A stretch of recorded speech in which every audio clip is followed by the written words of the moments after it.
Hey guys, Ace right here, and in today's video, I'm going to go over how to play Victim in TCM.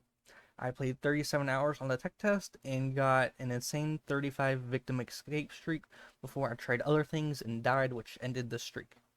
So first I'm going to be going through stats and victims' abilities. Each victim has their unique ability and stat. So hopefully I can help you decide who you'll main when the game comes out on August 18th at 10 a.m. EST. So let's go over the victim stats. So first you need to know that every victim has stats which make them unique. For example, here is Connie. Connie is good at proficiency, but lacks in toughness. Other victims might be good in toughness, but lack in proficiency, etc. Toughness. Toughness is your health. Endurance. Endurance is your stamina. The more endurance you have, the longer you're able to run. Strength, the more strength you have, the longer you'll be able to stun the killer with a bone knife. Another bonus to having good strength is you'll be able to turn off the generator that leads to the main road faster. More on how to escape later in the video. Proficiency is how fast you can gather items like a bone knife or a lockpick, and this also includes unlocking a door with a lockpick. Stealth kind of goes together with proficiency. The more stealth you have, the more times you can spam the button before making noise. So if you have high proficiency and high stealth, you'll be able to do the objective very fast and quiet. A thing to note during the tech test is making noise wasn't the biggest of deals unless you were the last victim or there's a family member around. One last thing to note before we get on to victims' abilities, there are attribute points that you can earn from playing the game. You can use those attribute points to make a weakness into less of a weakness or more into a super strength. For example, if I wanted to give more endurance on Connie, I can play some games as her and I can get some attribute points so I can slightly raise that stat. So now that you know what the stats do, we're going to go through every victim and their abilities and their cards like this on screen. So Connie, she's probably the best victim during the technical test. Her ability is you trade off some stamina, but in return you can almost instantly break a lock if you have a lockpick. It says that you keep the lockpick, but this wasn't the case in the technical test. But either way, this ability is very powerful. Getting into the stats, she's good. She's a great objective rusher. She has high proficiency in stealth and is okay at endurance and toughness, but lacks in strength. In my opinion, strength is the least valued stat except for Leland, so Connie is a very strong pick and quite possibly could be my name. Headed over to Leland. His ability is a stun. It's like a free bone knife. You can literally knock out a family member, which is hilarious, other than Leatherface. I believe Leatherface has some stun resistance, so be aware. His stat strengths are strength and endurance. Does lack stealth a lot. If you play Leland, I'll just rush all the objectives and make noise, otherwise it'll take you forever. But don't rush objectives with your last 1-2 victims or someone is near you. There's a chance when the game comes out, people will pick Leland and grab a ton of bone knives and just to annoy the killer. So I'm curious how that turns out. I imagine people will up his strength even more just to be annoying. Headed over to Anna. Her ability is for a limited time. You could take reduced damage. This also includes jumping down a well or out of a window, and of course being hit by a family member. Her strength is toughness, but she lacks in proficiency. Anna is an absolute tank when you use her ability, so I'm curious how many hits it'll take when she's at max HP and her ability is active. She's a solid character, but nothing crazy. Probably won't be my main. Head over to Sonny now.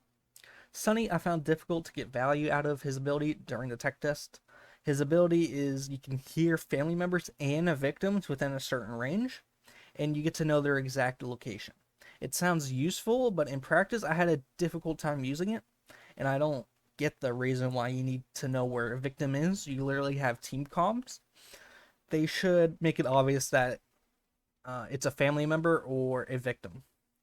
But this ability can be useful. I was able to use it on the house, the map Slaughterhouse, and I could tell no one was in the building, so it was safe to go in. Sonny's stat strength is endurance and strength, but lacks in toughness. I don't really like these stats personally. Like I said, I don't value strength. There's a chance where Sonny's power is better than Anna, but I feel like his power needs some more practice compared to Anna, so it makes him a little bit of a higher skill ceiling character. Headed over to Julie. I don't have much to say about Julie because she wasn't in the tech test, but her ability is, and during the game will be, when you activate her ability, her stamina drain will decrease and make less noise. This ability can be very useful for when you're being chased, and honestly, a contender for being the best victim. Her stats are insane. She excels in stealth. Her endurance, toughness are middle of the pack. Proficiency isn't the worst and lacks strength completely. Like I said earlier, I don't value strength unless I'm playing Leland, maybe Sonny. So these stats are pretty much perfect to me. I would probably use the attribute points that I get into proficiency. So now that you know what all the victim stats and abilities do, let's go over what to do when starting the game when you're tied up in the basement. The most important tip I can give you is map knowledge. Knowing where items spawn, knowing where objectives are, knowing what doors to open are critical for you to escape. Map knowledge does take quite a few games to learn, but once you learn all 3 maps, you're golden. So starting off, in the tech test, victims get 1 cutscene before the game starts. Family members get 2. So after your cutscene ends, their second one is starting, so you can make as much noise as you want for 10 to 15 seconds. Meaning you can get out of these restraints quickly and leave that room.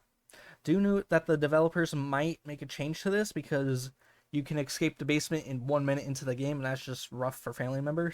So just be aware that this might change and you might not want to make noise early on. So now you're out of the room that you spawned it, and then now you want to go look for a blue toolbox that looks like this. You want to search this 2 times for 2 lockpicks, and feel free to make noise if Leatherface isn't near you or he's busy chasing someone else. If you're playing Leland, you could argue having 1 bow knife and 1 lockpick is good. So now you'll have 1 or 2 lockpicks to get out of the basement. To get out of the basement, you'll want to head up to one of these big blue doors. You'll get a lockpicking minigame. If the meter fills up on the left side, your lockpick will break. The better proficiency in stealth you have, the faster you can unlock a door. Also, the thing to note, if a family member is near you and you're lockpicking a door, try to get to one of these 2 little lines right here. That means you're 1/3 of a way through the door, and if you get off the door, you can come back later, and that progress will be saved. So you'll have to get through the remainder 2/3 of the door. So now that the basement door is unlocked, and you open the door, Grandpa will wake up.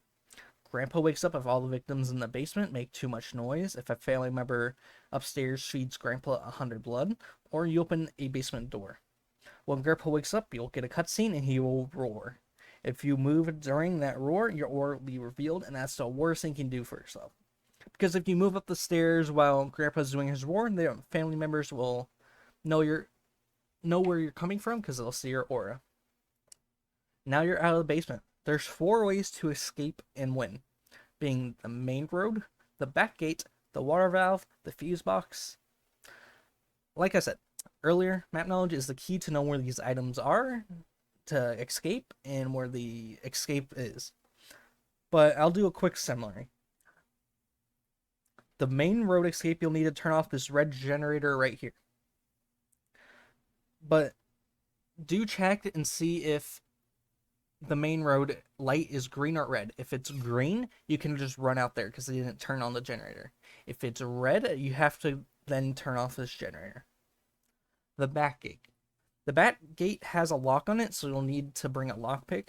But there's also a card battery you need to turn off.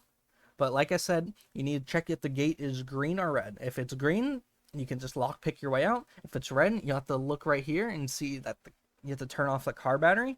Just interact with it. Turn it off. If you have a hard time finding it, there's a yellow wire that leads to the car battery. The gate will turn green. Lockpick your way out. The water valve. I wouldn't recommend the water valve escape on the family house as it's just too risky. It wasn't a high success rate on the tech test. But what you need to do a water valve escape is pick up a valve, and then the aura should be shown. I don't know if a perk did this during the tech test, so it might come down to lock map knowledge, or you'll get to see the aura anyways. So you want to turn the valve, and it's probably best to not make noise. The gate will take 40 seconds to open, roughly. The gate is always in the same spot, family house or slaughterhouse. So find it beforehand if you don't know where it is. But also note, family members can turn off the water valve before the door opens. And if the door does open, they can still turn off the water valve to close the door. The fuse box escape. It's probably the best escape on family house. Just open the where is it? This basement door, it's called basement storage. You want to open this door, which gives you easy access to the escape. For the fuse box escape, you'll need to grab a lockpick and a fuse. A fuse can be found in the wall, and once you pick up the fuse, the ore should be shown. Go to the fuse box, which on family's house is located upstairs. Lockpick it open, place the fuse box in, and do a little mini game. Then the basement door will open. Run to that basement door. It always spawns in the basement, and it's great to have map knowledge for this, for what door to open. Like I told you earlier, the basement storage door in family house is the best one. In the door will only stay open for 30 to 45 seconds after turning on the fuse box, meaning you'll have to go turn it on again if you don't make it there in time, but you don't have to do a minigame. Family members cannot stop the fuse box. Well, like turn it off. They cannot do that. So before the video ends, I want to touch on some things that you should know. First being is when you spawn in, you're slowly losing HP every second. You can see here your condition is deteriorating. You must escape. Meaning that you're slowly losing HP every second, and you need to hurry up and get out. This is just to prevent the game from going on forever. There's also a little heart you'll see in the bottom right of your HUD. Once that heart goes clear, you will lose HP even faster. Obviously, you could slow this by healing yourself up. The last thing I want to touch on is Grandpa. Grandpa has 5 levels, and once he reaches level 5, there's no hiding. You can reduce this level by grabbing a bone knife and going up to him and using it on him. That'll alert the family members, but he will lose a few levels and be incapacitated for a limited time. So that's all I have for you today. Hopefully you learned something. If you did and you want more of this content, please like and subscribe. Also follow my trip if you're interested in my streams, which I'll be streaming exclusively TCM Day 1, August 18th, 10 a.m. EST. Peace.